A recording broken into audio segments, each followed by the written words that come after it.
नमस्कार दोस्तों, जेके वर्ल्ड में आपका स्वागत है।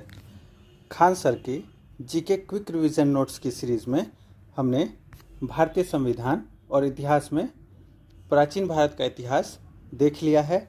आज की वीडियो में हम मध्यकालीन भारत का इतिहास की स्टडी करने वाले हैं। देखिए, इस नोट में कंटेंट जो है बहुत कम दिया गया है। भारतीय संविधान जो है 16 पेज में ख़त्म है और प्राचीन भारत का इतिहास 7 पेज में, मध्यकालीन इतिहास 4 पेज में, इसी तरह आधुनिक भारत का इतिहास 8 पेज में है। तो कंटेंट के साइज पे मत जाइए, क्योंकि इतने से नोट्स का ही अगर आप अच्छे से रिवीजन करते हैं तो इसमें से ही बहुत से क्वेश्चन फंस जाएंगे और इसी में से बहुत से क्वेश्चन प्रीवियस एग्ज़ाम्स में पूछे भी गए हैं। अगर आप कॉम्पिटिटिव एग्ज़ाम्स की तैयारी कर रहे हैं तो आंख बंद करके इस चैनल को सब्सक्राइब कर लीजिए, क्योंकि यहाँ पे आपको कॉम्पिटिटिव एग्ज़ाम से रिलेटेड बेहतरीन वीडियोस मिलते रहेंगे। मैंने खुद 2019 में railway group D exam qualify किया है और उसके बाद भी 2-3 एग्ज़ाम्स क्वालिफाई किया है, लेकिन किसी कारण से मेरा फाइनल सिलेक्शन नहीं हो पाया, इसलिए अभी तक मैं रेलवे में काम कर रहा हूँ। वैसे रेलवे की जॉब भी बुरी नहीं है, लेकिन बहुत टफ है और फेस्टिवल्स में शायद ही किसी पर्व में, किसी त्यौहार में छुट्टी मिल पाता है, नहीं तो सारे पर्व त्यौहार में ड्यूटी ही रहती है। तो चलिए मध्यकालीन इतिहास को शुरू करते हैं।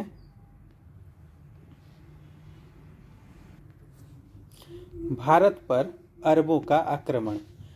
अरब के भारत पर आक्रमण के विषय में विस्तृत विवरण 9वीं शताब्दी की बिलादूरी की किताब फुतूह अल बलदान में मिलता है।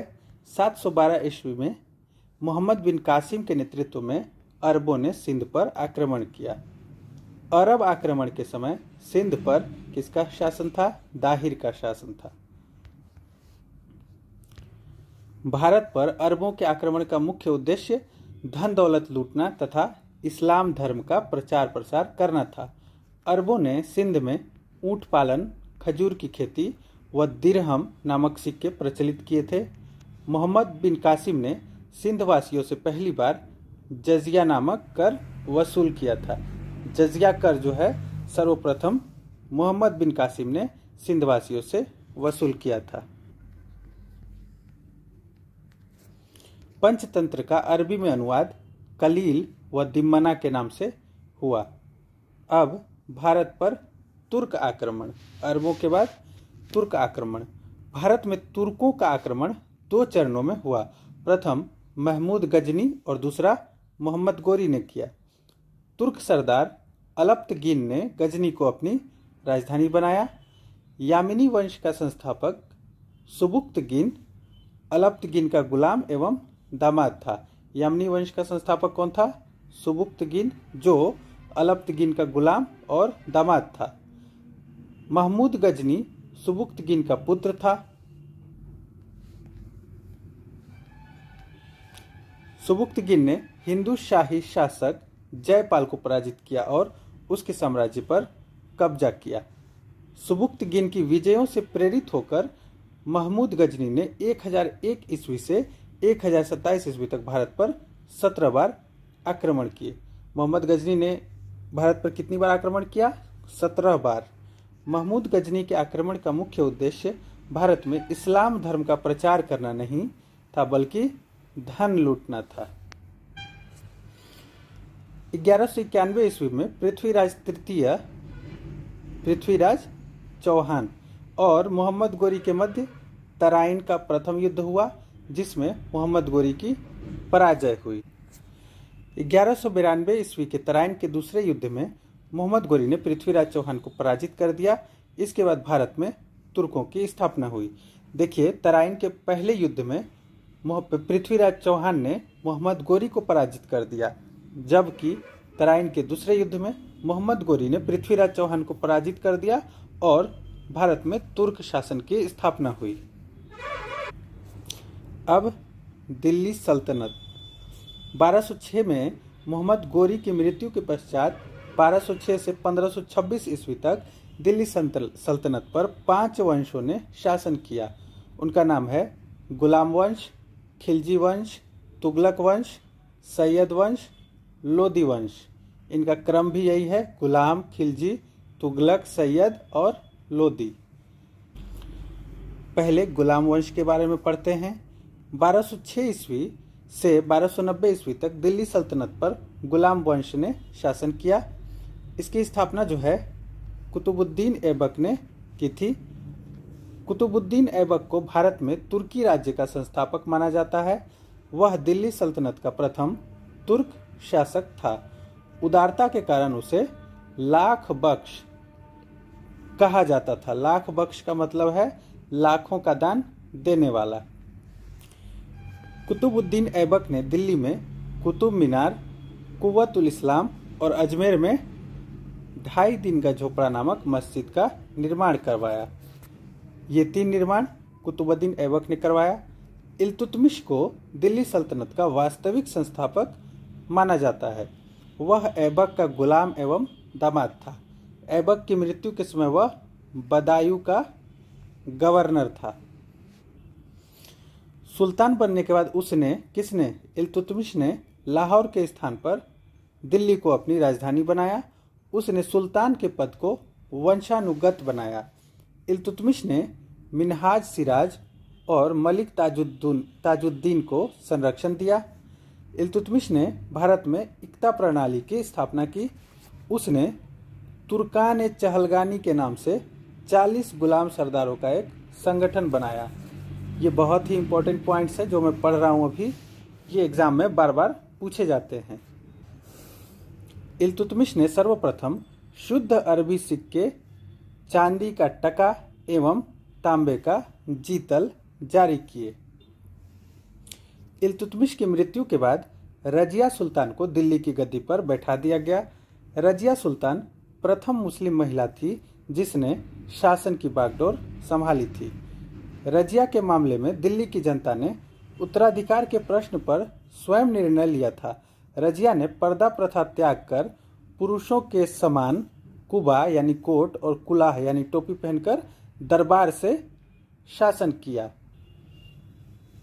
रजिया के बाद नासिरुद्दीन महमूद ने बलबन को उलुग खां की उपाधि एवं सल्तनत का नाइबे ममलिकात यानी प्रधानमंत्री नियुक्त कर शासन की वास्तविक शक्ति उसके हाथों में सौंप दी। किसने? नासिरुद्दीन महमूद ने। बलबन ने 20 वर्ष वजीर तथा 20 वर्ष सुल्तान के रूप में शासन किया। बलबन ने सुल्तान की प्रतिष्ठा को स्थापित करने के लिए लौह एवं रक्त की नीति अपनाई। एग्जाम में पूछा जाता है लौह एवं रक्त की नीति किसने अपनाई थी? तो इसका उत्तर हो जाएगा बलबन ने। बलबन ने राजत्व के सिद्धांत को अपनाया और उसके अनुसार सुल्तान पृथ्वी पर ईश्वर का प्रतिनिधि यानी नियामत खुदाई माना गया है। राजा जिल्ले अल्लाह या जिल्ले इलाही अर्थात ईश्वर का प्रतिबिंब है और उसका स्थान केवल पैगंबर के बाद है। बलबन ने तुर्कान चहलगानी जो कि 40 सरदारों का संगठन था को नष्ट कर दिया। बलबन ने दीवाने अर्ज यानी केंद्रीय सैन्य विभाग एवं दीवाने बरीद केंद्रीय गुप्तचर विभाग का गठन किया। इनको अच्छे से याद कर लीजिए, पूछा गया क्वेश्चन है। बलबन के दरबार में अमीर खुसरो एवं अमीर हसन जैसे कवि रहते थे। अब देखते हैं खिलजी वंश के बारे में। खिलजी वंश की स्थापना खिलजी क्रांति कहलाती है। जलालुद्दीन खिलजी ने किलोखरी में अपना राज्याभिषेक किया और उसको अपनी राजधानी बनाया। किसे? किलोखरी को। जलालुद्दीन खिलजी की उसके भतीजे एवं दामाद अलाउद्दीन खिलजी ने कड़ा में हत्या कर स्वयं को सुल्तान घोषित किया। अलाउद्दीन ने अपना राज्याभिषेक दिल्ली में बलबन के लाल महल में करवाया। अलाउद्दीन खिलजी के समय सबसे ज्यादा मंगोल आक्रमण हुए। इस आक्रमण से निपटने के लिए उसने रक्त और तलवार की नीति अपनाई। वह मंगोलों से सुरक्षा के लिए उसने सीरी को अपनी राजधानी बनाया। अलाउद्दीन खिलजी ने स्थायी सेना रखी। वह सेना को नकद वेतन देना प्रारंभ किया। दिल्ली के शासकों में अलाउद्दीन खिलजी के पास सबसे विशाल स्थायी सेना थी, क्योंकि इसने सेना को नकद वेतन देना शुरू किया था। घोड़ा दागने एवं सैनिकों का हुलिया लिखने की प्रथा की शुरुआत अलाउद्दीन खिलजी ने की। घोड़ा दागने और सैनिकों का हुलिया लिखने की प्रथा। अलाउद्दीन खिलजी पहला सुल्तान था जिसने भूमि की पैमाइश कराकर लगान वसूला, जिसे मसाहत कहा गया, जिसमें बिस्वा को न्यूनतम इकाई माना गया। अलाउद्दीन ने भू राजस्व की दर को बढ़ाकर उपज का 1/2 भाग यानी 50-50 कर दिया। इसने अपने शासनकाल में मूल्य नियंत्रण प्रणाली को लागू किया। अब देखते हैं तुगलक वंश के बारे में। गयासुद्दीन तुगलक ने तुगलक वंश की स्थापना की थी। इसने दिल्ली के निकट तुगलकाबाद नामक नगर की स्थापना की। गयासुद्दीन तुगलक पहला ऐसा सुल्तान था जिसने सिंचाई के लिए नहरों का निर्माण कराया था। गयासुद्दीन तुगलक ने डाक व्यवस्था को सुदृढ़ बनाया। उसने 1/5 या 1/3 लगान वसूल किया। गयासुद्दीन तुगलक की मृत्यु 1325 ईस्वी में बंगाल के अभियान से लौटते समय जूना खां द्वारा निर्मित लकड़ी के महल में दबकर हो गई। गयासुद्दीन के बाद जौना खां मोहम्मद बिन तुगलक के नाम से दिल्ली के सिंहासन पर बैठा। मोहम्मद बिन तुगलक को अंतर्विरोधों का विस्मयकारी मिश्रण एवं रक्त पिपासु कहा गया। उसके शासनकाल में अफ्रीकी यात्री इब्न बतूता भारत आया। मोहम्मद बिन तुगलक ने उसे दिल्ली का काजी नियुक्त किया था। किसे? इब्न बतूता को। इब्न बतूता ने अपनी पुस्तक रेहला में मोहम्मद बिन तुगलक के शासनकाल की घटनाओं का वर्णन किया है। मोहम्मद बिन तुगलक ने कृषकों की सहायता के लिए दीवाने अमीर कोही नामक एक कृषि विभाग की स्थापना की। बर्नी ने मोहम्मद बिन तुगलक की 5 योजनाओं का उल्लेख किया है। पहला, दोआब में कर वृद्धि। दूसरा, देवगिरी को राजधानी बनाना। तीसरा, सांकेतिक मुद्रा जारी करना। चौथा, खुरासान पर आक्रमण। और पांचवा, कराचिल अभियान आदि। मोहम्मद बिन तुगलक के शासनकाल में 1336 ईस्वी में हरिहर और बुक्का ने विजयनगर और 1347 ईस्वी में अलाउद्दीन बहमन शाह ने बहमनी साम्राज्य की स्थापना की। सिंध या थट्टा के विद्रोह को दबाते हुए उसकी मृत्यु हो गई। किसकी? मोहम्मद बिन तुगलक की।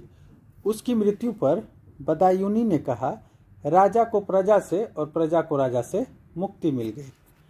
मोहम्मद बिन तुगलक की मृत्यु के बाद फिरोज शाह तुगलक गद्दी पर बैठा।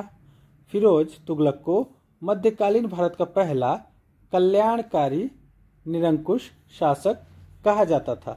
यह पहला सुल्तान था जिसने राज्य की आमदनी का ब्यौरा तैयार करवाया था। फिरोज शाह तुगलक ने अपने दासों के लिए दीवाने बंदगान नामक नए विभाग की स्थापना की। फिरोज शाह ने लगभग 300 नगरों की स्थापना की, जिसमें उसके द्वारा स्थापित 3 प्रसिद्ध नगर थे, हिसार फिरोजा, जौनपुर और फिरोजाबाद, जो कि दिल्ली का क्षेत्र था। जौनपुर की स्थापना उसने अपने भाई जौना खां की याद में की थी। इसने किसने? फिरोज शाह तुगलक ने अशोक के स्तंभ अभिलेखों मेरठ व टोपरा दिल्ली में लाकर स्थापित किया। इसने अद्दा व बिख नामक तांबा तथा चांदी के 2 सिक्के चलाए। फिरोज शाह ने 24 करों को हटाकर शरीयत द्वारा चलाए गए केवल 4 कर लगाए, जजिया कर, जकात, खराज व खुम्स। फिरोज शाह ने ब्राह्मणों पर जजिया लगाया। उसने सिंचाई कर हक शर्ब लगाया, जो भूमि की उपज का 10% होता था। उसने फलों के 1200 बाग लगवाए। सर्वप्रथम फिरोज शाह तुगलक ने रोजगार विभाग की स्थापना की। इसने अपनी आत्मकथा फुतूहात ए फिरोज शाही की रचना की। इसने जियाउद्दीन बर्नी एवं शम्से शिराज अफीक को संरक्षण प्रदान किया। सैयद वंश के बारे में थोड़ा सा ही है। सैयद वंश की स्थापना खिज्र खां ने की थी। उसने सुल्तान की उपाधि धारण न करके रैयते आला की उपाधि धारण की। खिज्र खां अपने सिक्कों पर हमेशा तुगलक शासकों का नाम अंकित करवाया। खिज्र खां तैमूर के पुत्र एवं उत्तराधिकारी शाहरुख को भारत से निरंतर कर भेजा। वह स्वयं को उसके अधीन मानकर अपने खुतबे पर शाहरुख का नाम रखा। अब आ जाइए लोदी वंश पर। बहलोल लोदी ने दिल्ली में प्रथम अफगान वंश की स्थापना की और वह गाजी के नाम से दिल्ली के सिंहासन पर बैठा। वह एक योग्य शासक था। उसने बहलोली नामक सिक्का चलवाया था। सिकंदर शाह लोदी इस वंश का महत्वपूर्ण शासक था। 1504 ईस्वी में उसने आगरा की स्थापना की। आगरा की स्थापना किसने की? सिकंदर शाह लोदी ने। 21 अप्रैल 1526 ईस्वी को पानीपत के प्रथम युद्ध में इब्राहिम लोदी बाबर से हार गया, वो मारा गया। यह प्रथम सुल्तान था जो युद्ध स्थल में मारा गया। सिकंदर लोदी के पश्चात इब्राहिम लोदी शासक बना। यहाँ पे सल्तनत कालीन स्थापत्य कला के बारे में थोड़ा सा विवरण दिया हुआ है।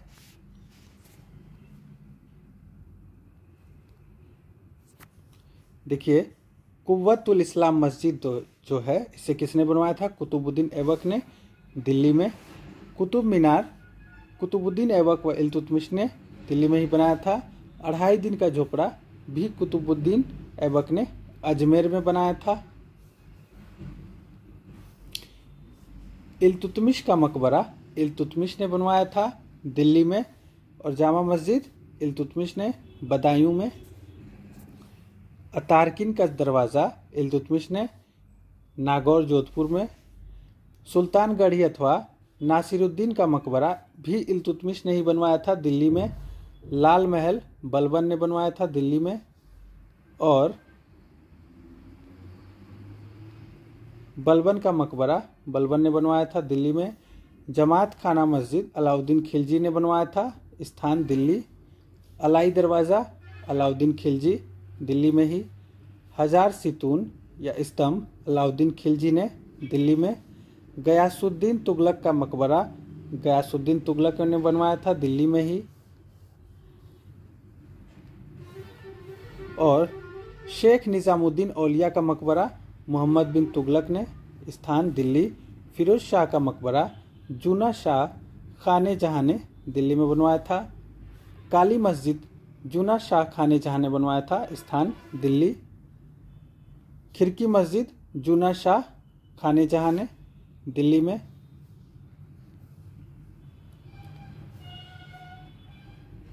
मोठ की मस्जिद सिकंदर लोदी के प्रधानमंत्री मियाँ भुआ दिल्ली में। ऊपर जो है सल्तनत कालीन स्थापत्य कला का विवरण था। अब देखते हैं मुगल कालीन स्थापत्य कला को। काबुली बाग मस्जिद का निर्माण बाबर ने करवाया था पानीपत में। दीन पनाह नगर का निर्माण हुमायूं ने करवाया था दिल्ली में। और पुराना किला शेरशाह सूरी ने दिल्ली में ही। शेरशाह का मकबरा शेरशाह सूरी ने सासाराम बिहार में। हुमायूं का मकबरा हाजी बेगम ने निर्माण कराया था दिल्ली में। आगरा का किले का निर्माण अकबर ने कराया था आगरा में। जहांगीरी महल का निर्माण अकबर ने फतेहपुर सिकरी में। और तुर्की सुल्ताना का महल का निर्माण अकबर ने करवाया था फतेहपुर सिकरी में।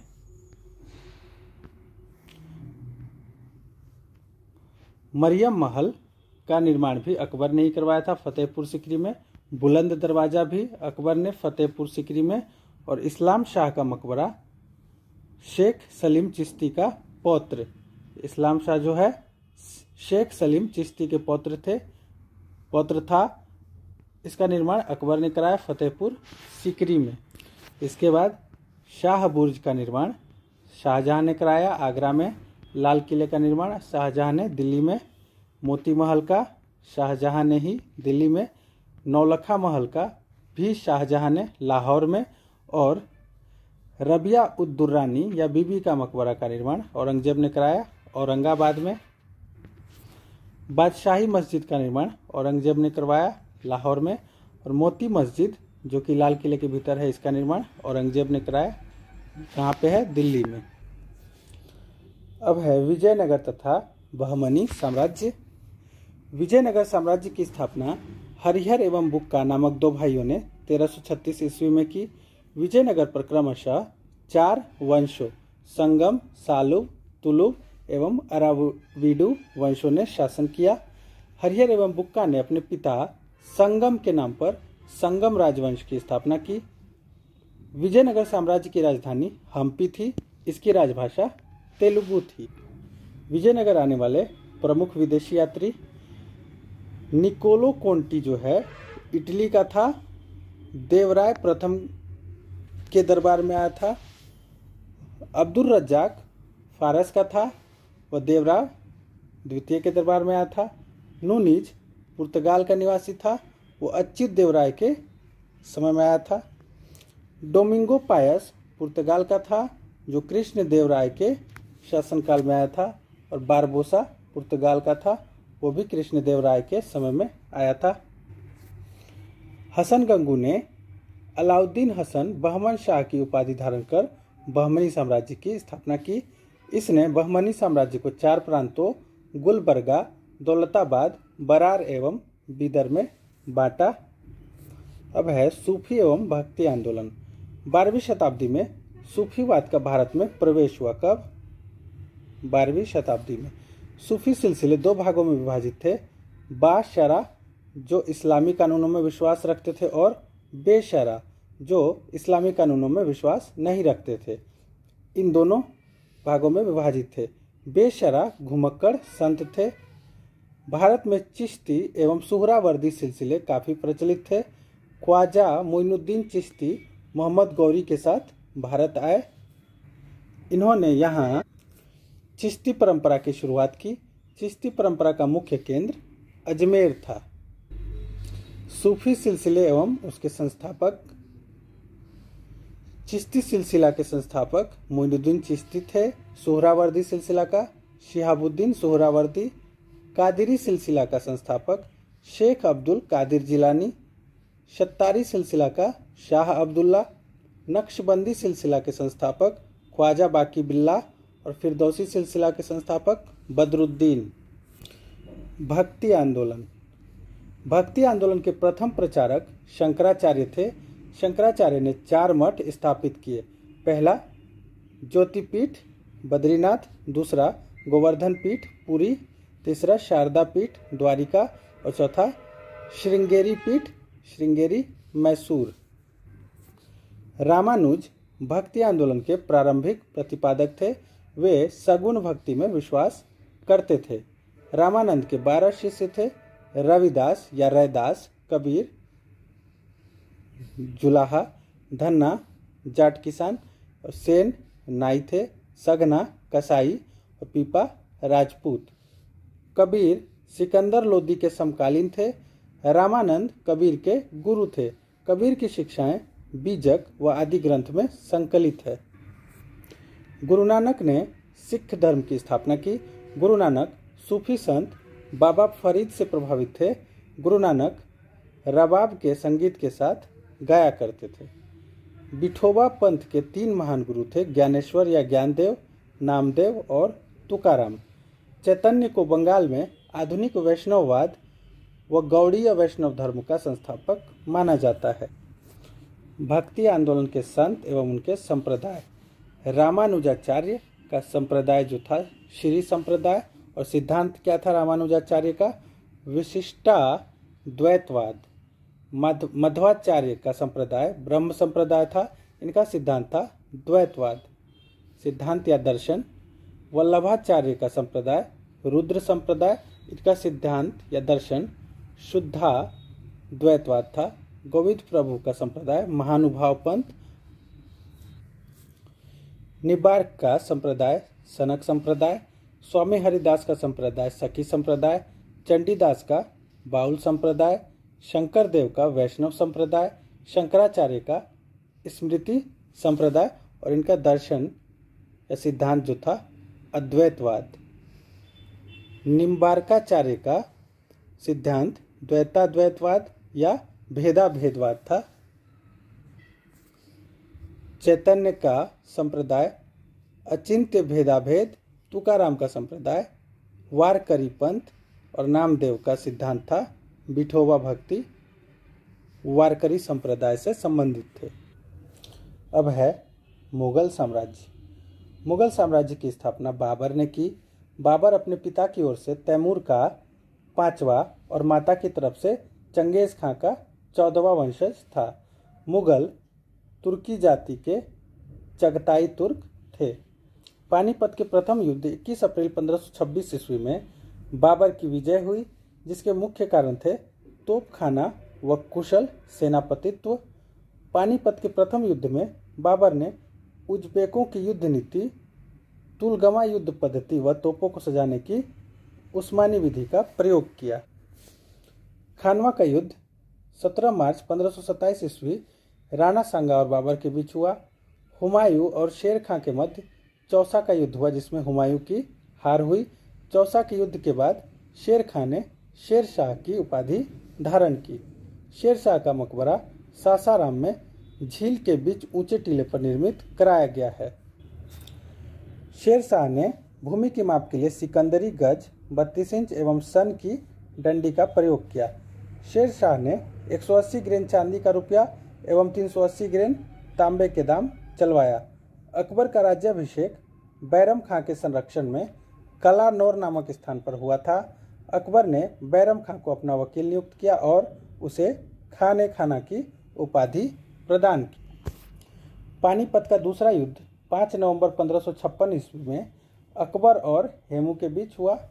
महाराणा प्रताप और मुगल सेना के मध्य 18 जून 1576 ईस्वी को हल्दी घाटी का युद्ध हुआ, जिसमें महाराणा प्रताप पराजित हुए। अकबर ने 1562 ईस्वी में दास प्रथा, 1563 ईस्वी में तीर्थ यात्रा कर तथा 1564 ईस्वी में जजिया कर समाप्त कर दिया। अकबर ने चित्तौड़ विजय के उपलक्ष्य फतेहनामा जारी किया तथा पहली बार गुजरात विजय के उपलक्ष्य में पुर्तगालियों से मिला और पहली बार समुद्र देखा। अकबर ने गुजरात विजय की स्मृति में फतेहपुर सीकरी में बुलंद दरवाजा का निर्माण करवाया। अकबर के दरबार के प्रसिद्ध चित्रकार अब्दुस समद था दसवंत एवं बसावन अकबर के दरबार के चित्रकार थे। अकबर के शासनकाल के प्रमुख गायक तानसेन, बाज बहादुर, बाबा रामदास एवं बैजू बावरा थे। अकबर ने तानसेन को कंठाभरण वाणी विलास की उपाधि दी थी। जहांगीर के शासनकाल में captain Hawkins east India company का प्रतिनिधि और सर टॉमस रो सम्राट जेम्स प्रथम का दूत बनकर दरबार में आया था। जहांगीर ने हॉकिंस को 400 का मनसब प्रदान किया था। जहांगीर के समय को चित्रकला का स्वर्णकाल कहा जाता है। ताजमहल को उस्ताद अहमद लाहौरी एवं वास्तुकार उस्ताद ईशा ने बनाया था। शाहजहां के शासनकाल को स्थापत्य कला का स्वर्णिम युग कहा जाता है। देखिए, जहांगीर के समय को चित्रकला का स्वर्णकाल और शाहजहां के शासनकाल को स्थापत्य कला का स्वर्णिम युग कहा जाता है। आगरा की जामा मस्जिद का निर्माण शाहजहां की बेटी जहां आरा ने करवाया था। औरंगजेब पहला मुगल शासक था जिसका 2 बार राज्याभिषेक हुआ। उसने हिंदुओं पर पुनः जजिया तथा तीर्थ यात्रा कर लगाया। जिसे अकबर ने खत्म कर दिया था, उसे औरंगजेब ने पुनः लागू किया, जजिया कर और तीर्थ यात्रा कर। औरंगजेब ने दिल्ली के लाल किले में मोती मस्जिद का निर्माण कराया। मुगल प्रशासन 1580 ईस्वी में अकबर ने दहसाला नाम की नवीन कर प्रणाली प्रारंभ की। इस व्यवस्था को टोडरमल बंदोबस्त भी कहा जाता है।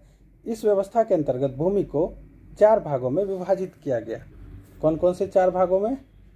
पहला, पोलज, इसमें नियमित रूप से खेती होती थी, वर्ष में 2 बार फसल होती थी। दूसरा, परती, इस भूमि पर 1 या 2 वर्ष के अंतराल पर खेती की जाती थी। तीसरा, चाचर, इस पर 3 से 4 वर्ष के अंतराल पर खेती की जाती थी। और चौथा, बंजर, यह खेती योग्य भूमि नहीं थी, इस पर लगान नहीं वसूला जाता था। मुगल काल में कृषक 3 वर्गों में विभाजित थे। पहला, खुद काश्त, ये किसान उसी गांव की भूमि पर खेती करते थे जहां के वे निवासी थे। दूसरा, पाही काश्त, ये दूसरे गांव जाकर कृषि कार्य करते थे। तीसरा, मुजारियन, खुद काश्त कृषकों से भूमि किराए पर लेकर कृषि कार्य करते थे। मराठा साम्राज्य, मराठा साम्राज्य की स्थापना शिवाजी ने की। शिवाजी के व्यक्तित्व पर सर्वाधिक प्रभाव उनकी माता जीजाबाई और उनके संरक्षक दादोजी कोंडदेव का था। उनके गुरु समर्थ स्वामी रामदास थे। शिवाजी ने रायगढ़ को अपनी राजधानी बनाया। शिवाजी ने रायगढ़ में वाराणसी या काशी के प्रसिद्ध विद्वान श्री गंगा भट्ट द्वारा अपना राज्याभिषेक करवाया। शिवाजी के अष्ट प्रधान यानी 8 प्रधान, पहला पेशवा जो राजा का प्रधानमंत्री होता था, अमात्य जो वित्त व राजस्व मंत्री होता था, वकिया नवीस जो राजा की दैनिक गतिविधियों का विवरण रखता था, सरे नौबत सेनापति होता था, पंडित राव धार्मिक कार्यों को अनुदान की व्यवस्था देखता था और न्यायाधीश न्याय विभाग का प्रधान होता था, सुमंत जिसका काम विदेशों से संबंध स्थापित करना था, शुरुनवीस या सचिव राजकीय पत्र व्यवहार का कार्य देखना व परगनों के हिसाब किताब की जांच करना। तो चलिए दोस्तों, मध्यकालीन इतिहास के नोट्स यहीं ख़त्म हुए। अब अगली वीडियो में हम लोग आधुनिक भारत का इतिहास पढ़ेंगे।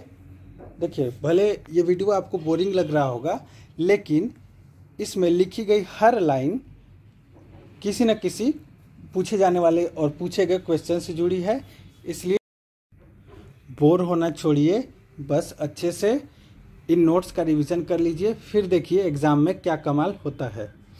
अगर आपको इन नोट्स का PDF चाहिए तो वीडियो के डिस्क्रिप्शन में दिए गए टेलीग्राम चैनल के लिंक पर क्लिक करके चैनल को ज्वाइन कर लीजिए। वहाँ पे आपको इन नोट्स के PDF के साथ अन्य इम्पोर्टेंट कंटेंट भी प्राप्त होते रहेंगे।